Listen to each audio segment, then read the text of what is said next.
বাংলাদেশ খেলাফত ছাত্র মজলিস আয়োজিত আজকের বাবরি মসজিদ সেমিনার উপস্থিত আয়োজক, আলোচক এবং শ্রোতাবৃন্দ, আজকে এক ঐতিহাসিক দিন 6ই ডিসেম্বর। এটা বাবরি মসজিদ শাহাদত দিবস। আজকের এই দিনে বাবরি মসজিদ নিয়ে আলোচনা করা এটা আমাদের ইমানি একটি দাবি। 1992 সালের এই দিনে ভারতের হিন্দু জনগোষ্ঠী মুসলমানদের কলিজায় আঘাত করে 500 বছরের পুরনো ঐতিহাসিক বাবরি মসজিদকে ধ্বংস করে দেয়। মসজিদ ধ্বংস করা এটা কোনো ছোট বিষয় নয়। ওমান আজলামু মিম্মান মানাআ মাসাজিদাল্লাহি আন ইউযকারা ফিহা ইসমুহু ওয়া সাআ ফি খারাবিহা। আল্লাহ রাব্বুল আলামিন কোরআনে কারীমের মাঝে মসজিদ বিরান করা এটাকে সবচেয়ে বড় অপরাধ সাব্যস্ত করেছেন এবং এর পরিণতিও আলোচনা করেছেন। উলাইকা লাহুম খিজয়ুন ফিদ দুনিয়া ওয়া লাহুম ফিল আখিরাতি আযাবুন আযীম। এই কাজের সাথে যারা সম্পৃক্ত এরা দুনিয়াতে লাঞ্ছিত হবে এবং আখিরাতে তারা কঠিন আযাবের সম্মুখীন হবে। আমরা আল্লাহ রাব্বুল আলামিনের কোরআনে কারীমের এই ঘোষণার প্রতি বিশ্বাসী এবং আমরা বিশ্বাস করি বাবরি মসজিদ ধ্বংসের সাথে যারা জড়িত তারা পৃথিবীতে লাঞ্ছিত হবে এবং আখিরাতে কঠিন শাস্তির সম্মুখীন হবে ইনশাআল্লাহ। বাবরি মসজিদ ভাঙার মূল যে হোতা বিজেপি নেতা লালকৃষ্ণ আদভানি, তার দাবি ছিল মসজিদের ইমাম যে মিম্বরের উপর দাঁড়িয়ে খুতবা দেন, রামের অবস্থান, রামের জন্ম এই মিম্বরের নিচে। তো এ দাবির সাথে সাথে তারা জনমত তৈরি করে ভারতীয় জনগণের মাঝে, কিন্তু তাদের এই ঢাহা মিথ্যা দাবি তারা কোথাও প্রমাণ করতে পারেনি। ভারতের এই হিন্দু জনগোষ্ঠী মূলত বাবরি মসজিদের উপর হাত দিয়ে আল্লাহর মালিকানায় হাত দিয়েছে। আল্লাহর ঘরে যদি কেউ হাত দেয়, পৃথিবীর প্রতিটি মুসলমানের দায়িত্ব হয় আল্লাহর খলিফা রূপে জীবন বাজি রেখে তারা আল্লাহর ঘরের হেফাজতে জিম্মাদারি পালন করবে। এটা এমন একটি বিষয়, এই বিষয়ে আপোষ করার কোনো এখতিয়ার, আপোষ করার কোনো সুযোগ মুসলমান কোনো রাজনৈতিক দল বা মুসলমানদের কোনো ওয়াকফ কমিটি কারো থাকে না। মসজিদের ব্যাপারে ইসলামের নির্দেশনা অত্যন্ত পরিষ্কার যে কোনো ভূমিতে যখন মসজিদ নির্মিত হয় সেই ভূমির মালিকানা এটা কোনো সরকার, কোনো ওয়াকফ বোর্ডের কারো থাকে না। প্রতিটি মসজিদ আল্লাহ রাব্বুল আলামিনের ঘর এবং মসজিদের জমির মালিক আল্লাহ রাব্বুল আলামিন, অন্য কেহ না। তাই আল্লাহর ঘরের জমিতে আজকে তারা মন্দির নির্মাণ করেছে। পৃথিবীর যে জায়গাটা শুধুমাত্র আল্লাহ রাব্বুল আলামিনের উপাসনার জন্য, সেখানে আজকে তারা মন্দির নির্মাণ করে গায়রুল্লাহর উপাসনা করছে। এটা আসলে পৃথিবীর কোনো মুসলমানের মেনে নেওয়ার মতো বিষয় নয়। এটা আমাদের প্রতিবেশী ভারত রাষ্ট্রের একটি রাষ্ট্রীয় নাশকতা। ভৌগোলিকভাবে আমরা বাংলাদেশের মুসলমান, যেহেতু 3 দিক দিয়ে ভারত দ্বারা পরিবেষ্টিত, আমরা যদি আমাদের এদেশে ইসলাম নিয়ে বাঁচতে চাই, এদেশের স্বাধীনতা, সার্বভৌমত্ব এটাকে আমরা রক্ষা করতে চাই, তাহলে এদেশের প্রতিটি মুসলমানের প্রতিবেশী ভারত রাষ্ট্রের দিকে সতর্ক দৃষ্টি রাখা প্রয়োজন এবং জাতিগতভাবে আমাদের সিদ্ধান্ত গ্রহণ প্রয়োজন যে প্রতিবেশী রাষ্ট্রের সাথে আমাদের সম্পর্ক কেমন হবে। এ ব্যাপারে ইসলামের দৃষ্টিভঙ্গি কি, এ সমস্ত বিষয়গুলো এটা আমাদের আলোচনার মাঝে থাকা চাই। আল্লাহ রাব্বুল আলামিন কোরআনে কারীমে একটি বিষয়টি স্পষ্ট করে দিয়েছেন যে ওয়ালা তাজিদান্না আশাদ্দান নাসি আদাওয়াতাল লিল্লাযীনা আমানু আল ইয়াহুদা ওয়াল্লাযীনা আশরাকু, যে ঈমানদারদের জন্য এই পৃথিবীতে সবচেয়ে বড় শত্রু হলো ইহুদি এবং মুশরিকরা। এরা কখনো ঈমানদারদের বন্ধু হতে পারে না। আজকের ভারত আমরা দেখতে পাচ্ছি তারা এক কট্টরপন্থী হিন্দু রাষ্ট্রে পরিণত হয়েছে।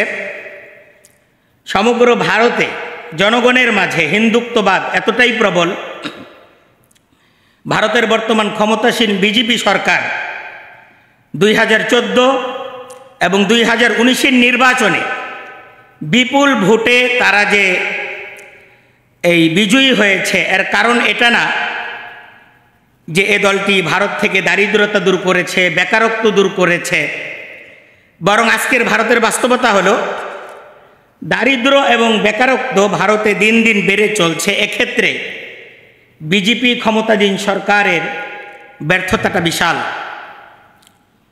তাহলে ক্ষমতাসীন আজকের এই বিজেপি সরকারের জনপ্রিয়তার মূল কারণ কি? এটা হলো মুসলিম বিদ্বেষ। এই দলটি ভারতীয় মুসলমানদের মাঝে মুসলিম বিদ্বেষ সৃষ্টিতে, ভারতীয় জনগণের মাঝে মুসলিম বিদ্বেষ সৃষ্টিতে এ দলটি সফল একটি দল, এবং মুসলিম বিদ্বেষকে পুঁজি করেই তারা বারবার নির্বাচনে বিজয় অর্জন করছে। বরং আমরা দেখতে পাই যে এই বিজেপি সরকারের শাসনামলে হিন্দুত্ববাদের প্রভাবে ভারতের যে সমস্ত সেকুলার রাজনৈতিক দল ছিল তারাও এখন হিন্দুত্ববাদ তাদের উপর প্রভাব বিস্তার করেছে। এই বিজেপি সরকার শুধুমাত্র বাবরি মসজিদকে ধ্বংস করেই সে তার মিশনকে ক্ষান্ত করেনি। বাবরি মসজিদকে ধ্বংস করে দেওয়ার পর একের পর এক ভারতের 800 বছরের মুসলমান শাসনের যে সমস্ত অমর কৃতিগুলো আছে, যে সমস্ত স্থাপনাগুলো আছে, এবং ভারতের যে সমস্ত মুসলিম ঐতিহাসিক মসজিদগুলো আছে, একে একে তারা বিভিন্ন স্থাপনার উপর প্রশ্ন তুলছে। আজমির নিয়ে প্রশ্ন তুলছে, তাজমহল নিয়ে প্রশ্ন তুলছে, দিল্লির কুতুব মিনার নিয়ে তারা প্রশ্ন তুলছে, বাদশাহ আওরঙ্গজেবের তৈরি করা মসজিদ, এ মসজিদকে নিয়ে তারা প্রশ্ন তুলছে। আসলে তাদের মূল এজেন্ডা হলো শুধুমাত্র একটি মসজিদ ধ্বংস করা নয়, বরং ভারতীয় ভূখণ্ড থেকে মুসলমানদেরকে নির্মূল করে দেয়া। আমরা দেখতে পাই এই নরেন্দ্র মোদী যখন গুজরাটের মুখ্যমন্ত্রী, তখন 3000-এর বেশি মুসলিম নরনারী এবং শিশুদেরকে গুজরাটে নির্মমভাবে হত্যা করা হয়, জ্বালিয়ে দেওয়া হয় মুসলমানদের শত শত ঘরবাড়ি এবং ব্যবসায়ী শিক্ষা প্রতিষ্ঠান। আমরা আমাদেরই বাংলাদেশে একটা সম্প্রীতির সমাজ গড়ে তোলার জন্য আমরা যখন কঠিন পরিস্থিতিতে হিন্দু সমাজের মন্দিরগুলো পাহারা দেওয়ার জিম্মাদারি পালন করি, আমরা দেখতে পাই তার বিপরীত দৃশ্য আমাদের প্রতিবেশী ভারত রাষ্ট্রে। সেখানে রাষ্ট্রীয় নিরাপত্তা বাহিনী নিরাপত্তায় সেখানকার হিন্দু উগ্র সমাজ তারা মুসলমানদের মসজিদগুলোকে ধ্বংস করে। আমাদের আজকে এ বিষয়গুলো বিশ্লেষণের প্রয়োজন যে বাবরি মসজিদ এটাকে যে দাবিতে তারা ধ্বংস করে দিল, যে তারা এ দাবিটাকেও তারা কোনোভাবে প্রমাণ করতে পারেনি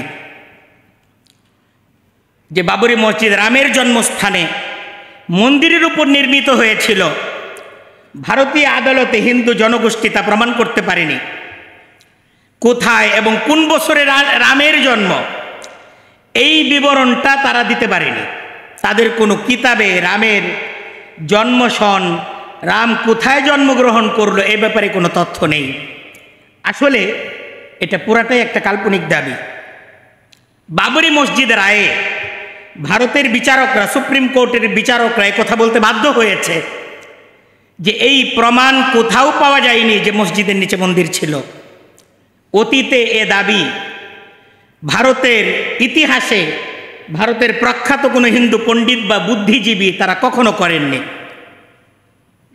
আদালতে তাদের এ দাবি মিথ্যা প্রমাণিত হওয়া সত্ত্বেও ভারতের সুপ্রিম কোর্টের বিচারকগণ এখানে হিন্দু এবং মুসলিম তাদের এ দাঙ্গা এবং এ মসজিদ নিয়ে এ বিরোধের নিষ্পত্তি তারা করার ক্ষেত্রে একটি অন্যায় নাশকতার তারা আশ্রয় নেয়।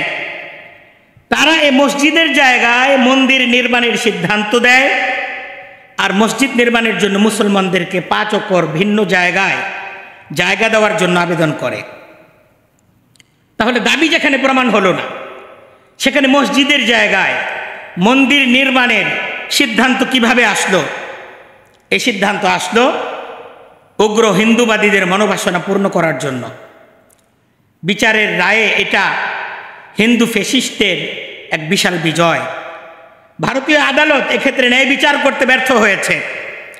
হিন্দুত্ববাদ আমাদের প্রতিবেশী রাষ্ট্রে এতটাই শক্তিশালী, সেখানে না রাষ্ট্রের কাছে কোনো ইনসাফ আছে না আদালতের কাছে কোনো ইনসাফ আছে। বাবরি মসজিদের জমির পরিমাণ ছিল 2.7 একর। এক্ষেত্রে একটি গুরুত্বপূর্ণ প্রশ্ন হলো, এ বিশাল জমি, এখানে রামের জন্ম হলো, সেখানে বিশাল একটি মন্দির নির্মিত ছিল, তারপর সে মন্দিরের জায়গায় মসজিদ হলো, ভারতীয় ইতিহাসে তার কোনো আলোচনা নেই। বাবরি মসজিদ নির্মাণ হয়েছিল 1528 সালে। ভারতে ইতিহাস লেখার কাজে তারও বহু শত বছর আগে থেকে শুরু হয়েছে। হিন্দুদের এ দাবি যদি সত্য হতো তাহলে এই মন্দির ভাঙার ইতিহাস কোথাও না কোথাও তো থাকার কথা, কিন্তু আদালতে এ গুরুত্বপূর্ণ বিষয়ে কোনো প্রমাণ হিন্দু জনগোষ্ঠী তারা পেশ করতে পারেনি। এক্ষেত্রে আদালতের দায়িত্ব ছিল বাবরি মসজিদের ভূমিটিকে আসলেই রামের জন্মভূমি এ ব্যাপারে নিরপেক্ষ কোনো ফয়সালা দেয়া, কিন্তু তারা নিরপেক্ষতা বজায় রাখতে পারেনি। আদালতের বিচারে তারা মসজিদের জন্য 5 একর জমি দিয়ে মুসলমানদেরকে তুষ্ট করতে চেয়েছে। ঐতিহাসিক এ মসজিদের মূল্য যেন 5 একর জমি। এই হলো ভারতের সুপ্রিম কোর্টের বিচারের নামে নাশকতা। নিজ দেশের গণ্ডি পড়িয়ে প্রতিবেশী ভারত বিগত সময়ে আমাদের এই যে জন্মভূমি বাংলাদেশ, এই দেশের উপরে তারা তাদের আধিপত্যবাদ প্রতিষ্ঠার জন্য তাদের নানামুখী অপতৎপরতা আমাদের কাছে দৃশ্যমান। এই স্বাধীনতা পরবর্তী 54 বছর এদেশে শিক্ষা ব্যবস্থায়, এদেশের কালচার, এদেশের সংস্কৃতিতে হিন্দুত্ববাদ প্রতিষ্ঠায় তারা নানা ধরনের নাশকতা তারা এদেশের উপর চাপিয়ে দিয়েছে। বিশেষ করে 5ই আগস্ট ছাত্র জনতার এই অভ্যুত্থানে আমাদের রাষ্ট্র ক্ষমতার যে পরিবর্তন, এটা ভারতের ক্ষমতায় বসা হিন্দু উগ্রবাদীদের তাদেরকে দিশাহারা করে দিয়েছে। প্রতিক্রিয়া দেখে মনে হচ্ছে তারা আমাদের এই বিজয় কোনোভাবেই হজম করতে পারছে না। 5ই জুলাইয়ের গণ অভ্যুত্থানের পর সর্বপ্রথম পানি আগ্রাসন, তারপর বিভিন্ন ধরনের মিথ্যা প্রপাগণ্ডা প্রচারণা, সংখ্যালঘুদের নির্যাতনের অজুহাত, হিন্দু মুসলিম দাঙ্গা লাগানোর বিভিন্ন ধরনের প্রচেষ্টা, অস্থিরতা সৃষ্টি, এমন কিছু না যা তারা করছে না। সাধ্যের সবটুকু দ্বারা তারা আমাদের বাংলাদেশকে একটি ব্যর্থ রাষ্ট্র হিসেবে পৃথিবীর কাছে পরিচিত করতে চাচ্ছে। বিগত দিনগুলোতে আমরা দেখতে পাই ভারত ইচ্ছামতো আমাদের এই বাংলাদেশের বুকের উপর করিডোর নিয়েছে। পদ্মা, তিস্তা সহ সমস্ত নদীর পানিগুলো থেকে দেশের মানুষকে বঞ্চিত করেছে। চট্টগ্রাম এবং মংলা বন্দরগুলোর সুবিধা তারা গ্রহণ করেছে। সর্বোপরি বাংলাদেশকে ভারতের পণ্যের বাজারে পরিণত করেছে। এখন জুলাই বিপ্লবের পর আমাদের বাংলাদেশিদের সামনে 2টি পথ খোলা। একটা হলো ভারতের কাছে আত্মসমর্পণ, ভারতের অধীনতা মেনে নেয়া, এটাই ভারত চায়। আর দ্বিতীয়টি হলো মাথা উঁচু করে স্বাধীনভাবে বাঁচা। আমাদেরকে সিদ্ধান্ত নিতে হবে আমরা আসলে কোনটি গ্রহণ করব। সিদ্ধান্ত গ্রহণের ক্ষেত্রে আমরা যদি রাসূলুল্লাহর জীবনকে আমাদের সামনে রাখতে পারি, আমি মনে করি আজকের বাংলাদেশের জন্য অবশ্যই চমৎকার দিক নির্দেশনা রয়েছে রাসূলুল্লাহর সিরাতে, রাসূলুল্লাহর জীবনে। আজকের বাংলাদেশের তিন দিকে ভারত। আল্লাহর রাসূল সাল্লাল্লাহু আলাইহি ওয়াসাল্লাম যখন তার সমস্ত অনুসারীদের নিয়ে মদিনায় হিজরত করলেন এবং মদিনায় ইসলামী রাষ্ট্র গড়ে তুললেন, মদিনা চতুর্দিক থেকে কাফেরদের দ্বারা অবরুদ্ধ ছিল। মদিনার চতুর্দিকের কাফের শক্তিগুলো মদিনার জনপদকে নিশ্চিহ্ন করে দেওয়ার জন্য বদ্ধপরিকর ছিল। তখন রাসূলুল্লাহ সাল্লাল্লাহু আলাইহি ওয়াসাল্লামের সামনে এবং মুসলমানদের সামনে দুটি পথ খোলা ছিল। এক হলো বেঁচে থাকার জন্য জাহেলিয়তের কাছে আত্মসমর্পণ করা, আর দ্বিতীয় হলো জীবন বাজি রেখে লড়াই করা, এবং লড়াইয়ের মাধ্যমে সিদ্ধান্ত হবে আরবের ভূমিতে ইসলাম থাকবে না জাহেলিয়ত থাকবে। এমন একটি সময়ে এই সিদ্ধান্ত রাসূলুল্লাহকে নিতে হচ্ছিল যখন চতুর্দিকের কুফরি শক্তির সাথে লড়াই করার জন্য মুসলমানদের 500 জন যোদ্ধা ছিল না। মদিনায় হিজরত করে আসা সহায় সম্বলহীন শত শত মুহাজির এখনো পর্যন্ত নিরাপদ আশ্রয় পর্যন্ত পায়নি। রাসূলুল্লাহর হিজরতের পর চতুর্দিকের কুফরি শক্তিগুলোর বয়কট মদিনার অর্থনৈতিক অবস্থাকে নাজুক করে তুলেছিল। বেঁচে থাকতেই যেখানে মুহাজির এবং আনসারি সাহাবীদেরকে লড়াই করতে হচ্ছিল, তখন এই জাহিলিয়তের সাথে এই বিশাল পরাশক্তির সাথে লড়াই একটা কঠিন সিদ্ধান্ত ছিল।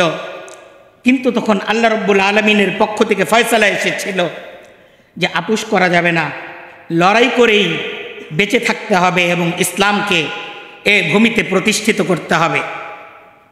তা আমরা এই ভূমিতে আমরা যদি রাসূলুল্লাহর সিরাত থেকে সিদ্ধান্ত চাই, সিরাত আমাদেরকে সিদ্ধান্ত দেয় যে ভারতের মতো এমন একটি উগ্র হিন্দুবাদী রাষ্ট্রের কাছে মুসলমানদের এই ভূখণ্ড আত্মসমর্পণ করে বেঁচে থাকতে পারে না, বরং মুসলমানদের এই ভূখণ্ড মাথা উঁচু করে বেঁচে থাকবে। ইসলাম কোনো কাপুরুষতার নীতি, নত জানু পররাষ্ট্রনীতি ইসলাম সমর্থন করে না। আজকের আমাদের জন্য আনন্দের বিষয় আজ বাংলাদেশের রাজনৈতিক দলগুলো এবং বিভিন্ন ধর্মীয় জনগোষ্ঠীগুলো তারা জাতীয় ঐক্যের ডাকে সাড়া দিয়েছে। আজকে পূর্ণ জাতি আমরা ঐক্যবদ্ধ। আমাদের এই ঐক্যবদ্ধতা এটাকে আমাদের অটুট রাখতে হবে। আমরা যদি ঐক্যবদ্ধ থাকি, ঐক্যবদ্ধ মুসলমান কখনো পরাজিত হয়নি ইতিহাসে। মুসলমান যুগে যুগে যখনই পরাজিত হয়েছে নিজেদের বিভক্তির কারণে মুসলমান ইসলাম পরাজিত হয়েছে।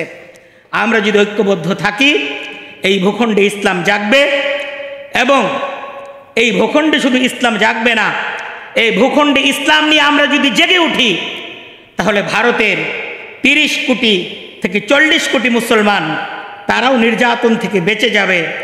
এবং আগামী দিনে সেদিন দূরে নয় যেদিন বাবরি মসজিদের সেই মসজিদের জায়গায় আবারও ইনশাল্লাহ জামায়াতের সাথে নামাজ আদায় হবে। মুসলমানরা মসজিদের সে ভূমি আবার উদ্ধার করে সেখানে জায়নামাজ বিছাবে ইনশাআল্লাহ। আল্লাহ রাব্বুল আলামিন আমাদেরকে আজকের এই আলোচনা থেকে ঈমানি শক্তিতে দীপ্তমান হয়ে এ ভূখণ্ডে ইসলাম নিয়ে শক্তিশালীভাবে ইসলামের উপর অটুট থাকার তৌফিক দান করুক, এবং আমাদেরকে এই হিন্দুস্তানের মুসলিম বিজয়ে আল্লাহ রাব্বুল আলামিন অগ্র সেনানী হিসেবে কবুল এবং মঞ্জুর করুন। ওয়া আখিরু দাওয়ানা আনিল হামদুলিল্লাহি রাব্বিল আলামিন।